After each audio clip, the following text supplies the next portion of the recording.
Halo guys, hari ini kita akan agenda rapat di DPD dalam rangka rapat yang terdapat bersama PT PLN, PT Telkom, dan Janatel serta pemerintah daerah dalam rangka melihat penguatan kondisi pada rangka jalan di beberapa hari. Terima kasih guys. Mengambil langkah sebelum terjadi kita harus mengantisipasi. Saya pikir itu kita skors, mohon maaf MT Kadis kebetulan rekan-rekan minta untuk kita skors karena mengingat PLN dengan Telkom belum hadir. Kita skors 30 menit sambil menunggu konfirmasi. Kalau misalkan konfirmasi tidak sama sekali berarti kita agendakan untuk hari Kamis ya. Baik, berarti yang terpenting kita butuh pihak PLN Telkom karena memang yang lebih berantakan Telkom. Mohon maaf. Kita punya dokumentasi jadi. Dengan demikian maka rapat ini saya skor jam 4.00. Terima kasih. Wassalamualaikum warahmatullahi wabarakatuh. Selamat sore, salam sejahtera buat kita sekalian. Shalom.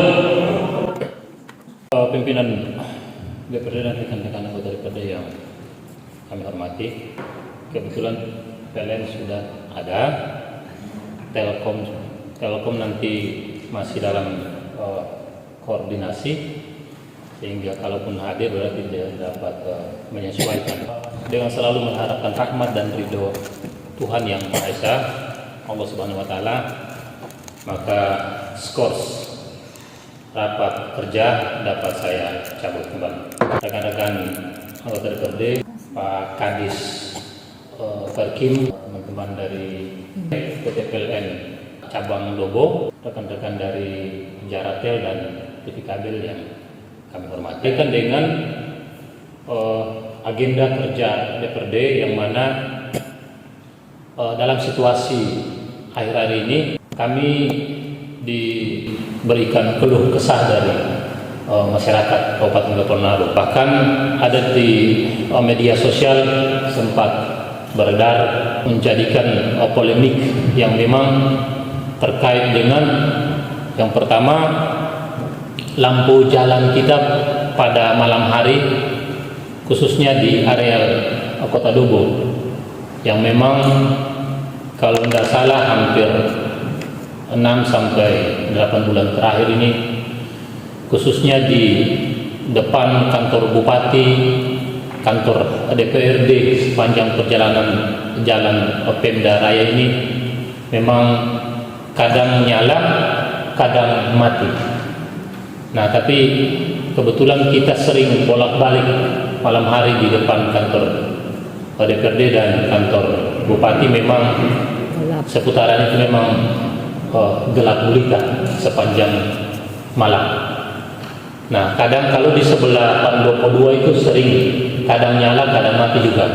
Tapi di seputaran sini memang mati terus, dan nyala-nyala. Bisa jadi almarhum ini. Nah, sehingga belum lagi kita lihat di seputaran dalam Kota Dobo sebagian. Kalau misalkan sentra pemerintahan saja tidak pernah nyala, apalagi di pelosok Kota Dobo, bahkan sampai di lorong-lorong. Nah, ini menggambarkan bahwa pemerintahan kita hari ini belum jeli untuk melihat situasi dan kondisional dalam penataan kota, khususnya di areal Pemda yang merupakan barometer dan indikator. Dan bahkan kita melihat bahwa pandangan Pemda ini merupakan hal yang memang kalau ini saja udah kayak gini, yang lain gimana ceritanya. Yang berikut terkait dengan instalasi atau jaringan yang memang secara penataan kota kita, jujur mungkin dari Pemda punya teknisi yang memang betul paham tentang penataan kota, khususnya di Kota Dobo. Tapi kalau misalkan sepanjang kita jalan, bahkan sampai di pusat perkotaan itu jaringan listrik maupun telkom, bahkan TV kabel dan Indihome itu semua berantakan betul, sangat berantakan. Bagaimana kalau misalkan kita saja yang sebagai warga masyarakat dan pemerintahan saja lihat aja udah gelisah, apalagi kalau bayangkan orang luar yang datang sini. Gimana pertanyaan yang muncul nanti kepada kita? Ini pemerintahan masih ada atau tidak? Ini PLN ada atau enggak? Mereka pernah jalan di seputaran Kota Dobo atau tidak?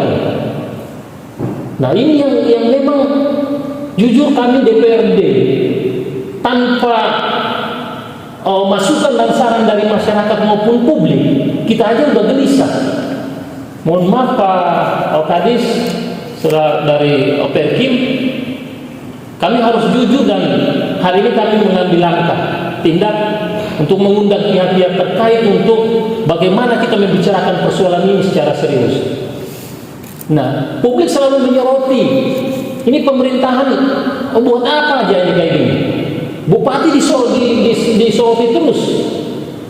Nah, kalau misalkan bupati dan wakil bupati belum mengambil langkah, ya kami sebagai lembaga legislatif DPRD Kabupaten Kepulauan Riau punya hak untuk mengambil langkah juga. Kita sama-sama punya niat baik yang sama untuk bekerja melihat situasi dan kondisi. Ataukah misalkan muncul problem seperti ini, maka kita harus punya tanggung jawab besar untuk melihat situasi ini. Makanya hari ini kami sengaja untuk mengundang dalam rapat kerja DPRD ini, kami menegaskan untuk kita segera mengambil langkah. Kita melihat situasi kondisi, langkah solusinya seperti apa ya harus kita lihat. Dibutuhkan dorongan dan kerja keras dari lembaga DPRD. Kami siap untuk bersama-sama rekan-rekan dalam pihak-pihak terkait untuk melihat situasi dan kondisi ini. Kemarin saya sempat sengaja untuk melihat situasi dan kondisi dalam kota. Kita sempat punya dokumentasi beberapa hal. Bahkan kesimpulan kami, Telkom yang paling bobrok dalam penataan instalasi mereka. Bahkan ada yang sudah jatuh berantakan di jalan. PLN mohon maaf, PLN juga ada loh. Kami punya dokumentasi itu. Anehnya itu ada satu rumah warga, ketika bangun bangunannya itu kan ada kabel PLN yang melintasi jalur itu, tapi dia bangun pas bertepatan dengan itu, dia sisip itu kabel lewat di bawah dalam rumahnya. Ini kan lucu. Sejauh mana PLN selama ini untuk melihat situasi ini? Ada punya kontrol untuk melihat kondisi atau tidak? Dampaknya ada atau tidak? Nah, di depan kantor inspektorat ada kabel yang sudah berantakan jatuh di jalan depan rumah pimpinan DPRD, itu instalasi sudah berantakan di jalan. Bagaimana jadinya kalau misalkan warga yang tidak sengaja lantas kemudian kena itu arus listrik? Korban bisa yang terjadi.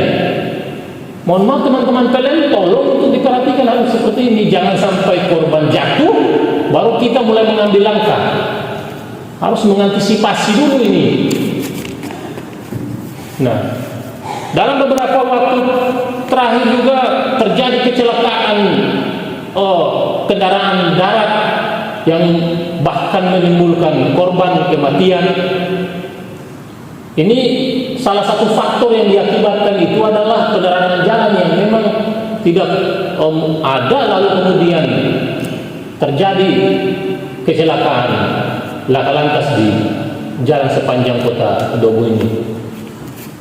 Nah, teman-teman dari Telkom, teman-teman dari TV kabel, Jaratel, memang secara jujur kami juga melihat mau bilang kelalaian juga, ya nggak tahu sih manajemennya atau pengaturan instalasi di sepanjang sistem itu. Tapi memang ada kabel yang bahkan berantakan jatuh di jalan, ujungnya udah tergantung ke jalan. Apakah itu ada arus listrik atau tidak? Mohon untuk dijelaskan nanti, sehingga kami pun tahu. Kalau kita lihat secara pandangan mata kan kita juga ikhtiar, jangan sampai ini bisa menimbulkan bahaya untuk masyarakat. Teman Dabel dan Jaratel, mohon maaf, pasti agak bingung juga kenapa kita diundang juga dalam rapat kerja ini. Setelah beberapa melintasi dalam wilayah Kota Dobo, mohon maaf kita juga melihat jaringan-jaringan TV kabel dan Jaratel juga sempat melintasi tiang listrik dan perumahan warga yang jujur secara pandangan memang agak sedikit kurang bagus. Ada juga sampai pernah kita temukan kabelnya itu sudah berantakan ke jalan raya, bahkan di tengah-tengah jalan dia sempat jatuh. Sehingga mohon maaf, kita harus mengundang secara tegas untuk sama-sama kita pikirkan solusi dan jalan keluarnya seperti apa. Karena kalau kita lihat penataan kota, salah satu yang mengganggu pandangan keindahan dalam kota juga ketika instalasi dan jaringan baik itu TV kabel, telkom maupun PLN sangat mengganggu pandangan apa yang di masyarakat. Andai kata kalau ini kos untuk tadi kemudian jatuh, saya usulkan kita lakukan on the spot. Ya. Untuk dokumentasi di mana. Terima kasih Pak Reno. Kemarin sore saya sempat mendokumentasikan. Ada beberapa dokumen yang saya sudah siapkan, sehingga sengaja saya tidak minta pihak sekretariat untuk menyiapkan slide. Tapi kalaupun misalkan dalam kondisional rapat, pihak manapun yang merasa bahwa kami dalam sisi pelayanan dan kinerja kami tidak menimbulkan hal-hal yang mengganggu, disitulah kita bisa menunjukkan dokumentasi hasil pandangan lembaga ini. Namun sebagaimana yang disarankan Pak Reno, kita bisa saja langsung turun. Nah, ini yang mungkin substansi rapat kerja kita hari ini yang menjadi gambaran untuk pihak PLN, teman-teman dari Perkim, teman-teman dari TV kabel dan Ajaratel, sehingga mohon untuk dikonfirmasi atau ditanggapi. Saya pikir itu singkat dari saya dulu. Nantinya rekan-rekan yang lain dapat menambahkan sesuai dengan apa yang teman-teman dengar, teman-teman saksikan langsung. Nah, nanti setelah dari pihak PLN, Perkim dan TV kabel dan Ajaratel menyampaikan pikiran, silakan ada tanggapan dari rekan-rekan anggota DPRD. Untuk itu, saya berikan kesempatan yang pertama kepada yang terhormat Pak Kadis Perkim. Silakan untuk menanggapi apa yang menjadi substansi pada sore hari. Silakan Pak Kadis. Terima kasih pimpinan yang kami hormati, bapak-bapak anggota DPRD yang kami hormati, teman-teman dari PLN, Ajaratel dan TV kabel. Wassalamualaikum warahmatullahi wabarakatuh. Salam sejahtera bagi kita sekalian. Shalom. Yang pertama kami menyampaikan bahwa kami baru ditugaskan di PLT di Perkim. Yang kedua, sepengetahuan kami di Dinas Perkim tidak menangani lampu jalan. Lampu jalan selama ini dikelola bukan oleh Dinas Perkim, yang membayar token kursanya maupun yang maintenance-nya bukan Dinas Perkim. Mungkin terbiasa dulu waktu pengadaan awal-awal lampu jalan itu Dinas Pertambangan, Pak. Kami sangat berterima kasih Pak atas dukungan dari Bapak Dewan dan Ibu Dewan yang terhormat terkait dengan penataan jaringan kabel di Kota Depok. Terima kasih Pak Kadis Perhubungan, PLT Kadis Perkim. Ya. Silakan rekan-rekan dari PLN. Terima kasih Pak Pimpinan. Sebagai penyedia listriknya saja untuk penerangannya terbatas sampai ke daerah sampai sisi yang kewenangan daerah Pak. Oh gitu ya.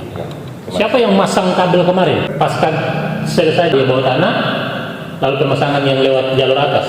Siapa yang pasang? Saya kalau yang satu tadi itu petugas di kantor yang melakukan pemasangan dengan kerjasama dari pihak vendor, permintaan dari pihak vendor Pak. Pemda. Iya Pemda. Ini kan Pemda mengusulkan, tapi teknisnya kan ada di PLN kan. Nah mungkin Pemda yang sendiri masang instalasi kabel di lampu jalan, iya kan? Nggak mungkin.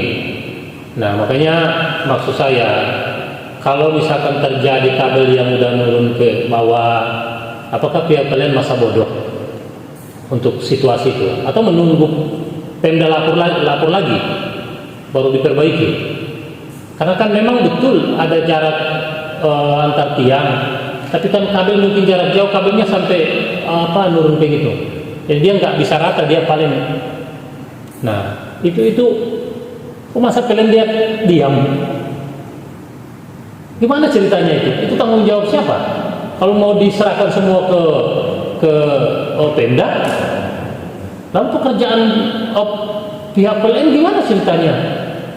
Jangan gitulah kalau misalkan masa bodoh dengan kondisi yang nantinya menimbulkan korban di lapangan, iya kan? Emang di PT PLN ini ranting apa cabang? Ranting ya. Itu tidak punya petugas yang nantinya mengontrol setiap problem atau permasalahan di lapangan kayak gitu. Kalau tidak ada perusahaan macam apa itu? Kerjanya kayak tidak ada penataan sistem yang diatur. Sayang sekali tuh. Kalau tidak ada, tolong nanti diberikan masukan kepada pimpinan untuk dibuat satu fungsi baru di sistem PLN itu, sehingga sekali-sekali atau kalau ini kepala PLN saya ngomong ke kepala PLN langsung. Ini menandakan bahwa pihak PLN itu atau kepala PLN tidak pernah muncul ke lapangan, tidak pernah lihat kondisional dalam kota, sehingga ini terjadi gitu aja nanti. Sudahlah, nanti kalau korban ada dulu baru kita turun untuk memperbaiki. Bullshit itu namanya. Jangan gitu. Pihak PLN masa bodoh, masyarakat kita yang korban. Itu kalau kabel yang udah tinggal di jalan, bagaimana cara kalau ketika masyarakat tidak tahu dia bawa parang apa kena potong itu kabel, arus listrik yang muncul, mati tempat itu. Apalagi misalkan rumah yang udah nempel kabel arus yang tegangan yang tinggi, orang tua boleh, tapi kalau anak-anak nggak tahu, dia nggak paham tentang itu, tiba-tiba muncul listrik yang kuat, korban semua. Nanti ujung-ujungnya itu masyarakat lagi. Kalian masa bodoh terus, janganlah. Tolong nanti jadikan catatan untuk pihak PLN, atau kita nanti setelah ini kita undang lagi. Kepala PLN-nya harus hadir, itu wajib hadir ya. Kalau enggak nanti kita mengeluarkan rekomendasi untuk ditegur itu kepala PLN Ranting Gobo. Saya jujur saja, saya ketika lihat beberapa kondisi yang terjadi ini saya kecewa sama PLN Ranting Gobo. Seolah-olah cuma menangani terang lampu, pemadaman, lalu tanggung jawab untuk instalasi itu dibiarkan begitu saja. Nah, kalau masing-masing lempar bola untuk bukan tanggung jawab, jadinya apa ini pemerintah? Nah, tadi yang Pak Kadi sampaikan, nah ini kita juga bingung kira-kira siapa yang punya tanggung jawab untuk lampu jalan ini. Kita juga bingung. Kita berpikir bahwa mungkin Perkin yang punya tanggung jawab untuk nyalakan lampu jalan atau koordinasi dengan pihak. Ternyata tidak. Wah, ini lucu juga. Kalau Pak Kadis tahu kira-kira siapa dari Pemda? Kalau resminya kita simpel Pak, tapi yang itu informasinya itu BPKD, meteran tokennya itu BPKD, kalau teknisnya itu Perkin sudah. Iya. Berarti nanti kita akan datang untuk mengundang lagi BPKD. Karena mereka yang selama ini berproses dengan lampu jalan. Nah, sekarang? Iya, baik. Jadi itu intinya yang disampaikan oleh Pak Kadis Perhubungan. Kemenangan belum jadi, sehingga rapat ini saya berpikir bahwa harus ada rapat lanjutan. Iya. Kabel-kabel kami yang mengganggu masyarakat itu saja. Terima kasih. Iya. Baik, terima kasih Ibu. Teman-teman dari TV Kabel dan Jaratel ini, mohon maaf, saya mau konfirmasi aja dulu. Sistem pemasangan atau arus kabelnya itu, instalasi kabelnya itu berada pada tiang yang mungkin nebengnya sama PLN atau nebengnya sama Telkom. Nah kan, mungkin atau mungkin mereka punya tiang sendiri. Ya baik, mungkin Ya, silakan. saya sampaikan bahwa untuk Jaratel itu punya tiang sendiri. Ada juga kita bisa ada nebeng di PLN Spark. Tiang PLN. Gimana sistemnya untuk nebeng dengan PLN? Ya dia melewati Sistem- jalur yang panjang. Makanya kami jalurnya cukup panjang, makanya kita ikat aja di tiang PLN. Ada kerjasama gitu? Iya. Atau kontrak? Sampaikan ke manajer PLN-nya kita sudah buat kerjasama. Kontrak dia. Iya. Berarti sistem kontraknya apa? Sewa ke pihak PLN? Atau Kita tidak sewa Pak, itu kita Pemberitahuan saja. gimana ya? Pemberitahuan Kita izin saja, izin saja. untuk memakai. nyangkut saja di pihak PLN. Oh. Tapi kalau menurut Bapak ada standar operasi dari PLN untuk penertiban jalur jaringan itu dengan metode yang harus diatur dengan baik lah. Ada enggak? Sehingga tidak menimbulkan pandangan yang kurang bagus, maksud saya gitu. Kan gini, kalau kita lihat, ini mohon maaf ya, di ruas jalan umum, oke, kalau warga yang sebelah kiri, misalkan sebelah kiri ya, tapi kalau warga yang sebelah kanan dia nyebrang lagi. Itu beberapa titik itu kan, ketika titik untuk sambungan di satu tiang PLN, nyebrangnya ke mana-mana itu tidak mengganggu penyeberangan, misalkan arus kendaraan, ya kan, itu muncul loh. Iya Pak, jadi yang nyebrang ini kan tadi sudah disampaikan bahwa dia punya ketinggian standarnya. Ada yang 7 meter, ada yang lebih dari 7 meter tingginya. Jadi untuk penyeberangan itu tidak terhalang. Tapi Pak yakin ada yang sesuai dengan apa yang tadi disampaikan? Ya, jadi memang kita sudah buat untuk ketinggian 7 meter ke atas, tapi kalau memang di lapangan ada mungkin dia tidak sampai, mungkin nanti kita benar. Ya, silakan Pak Rino. Mohon izin pimpinan, saya Roger dari substansi rapat. Kepada PLN, apakah PLN di Kecamatan Marlasi itu ada hubungan dengan PLN? Kalau memang ada progresnya, bisa dijelaskan secara singkat saja. Demikian. Ya, silakan. Baik, terima kasih. Untuk PLN Marlasi itu termasuk salah satu unit kami Pak, dari Bedobus ini, satu unit terluar kami. Untuk sementara progresnya sementara di sana untuk saat ini. Kemarin baru pengiriman bahan bakar dan lain-lain untuk coba energize ini. Sementara lagi menemukan instalasi-instalasi dan perlengkapan lainnya Pak. Iya. Saya nyambungkan itu yang tadi ditanyakan Pak Reno terkait dengan progres PLN Kecamatan Arutara berpusat di Desa Marlasi. Nah, untuk penanganannya mungkin baru 2 desa ya, tidak salah ya, Marlasi sama Kabufin. Iya, siapa? Iya. Jaringannya Mas. Ada planning ke depan untuk penambahan jalur penerangan ke desa-desa yang lain, ada nggak? Untuk perluasan lebih lanjut dari 2 desa itu sebenarnya ada Pak, tapi masih perencanaannya itu di. Saya dari sisi pemerintah daerah dan DPRD, kami juga sangat mengharapkan itu. Kalau misalkan itu dibutuhkan Pemda, peran dari pemerintah daerah, kami juga siap untuk mendorong. Artinya ada beberapa desa-desa yang memang berdekatan dengan ibu kota kecamatan Marlasi, sehingga ke depan kami sangat mengharapkan untuk jalur jaringan PLN itu bisa masuk ke desa-desa yang lain. Misalkan ada Kolamar, Tasinwa, Foket, kemudian Masidang, Selmona. Nah, ini kan jalur ini cukup tidak terlalu jauh dari ibu kota kecamatan, sehingga kami juga mengharapkan ke depan bisa masuk ke desa-desa yang lain. Itu catatan buat rekan-rekan pihak PLN. Saya pikir rapat kita tepat sudah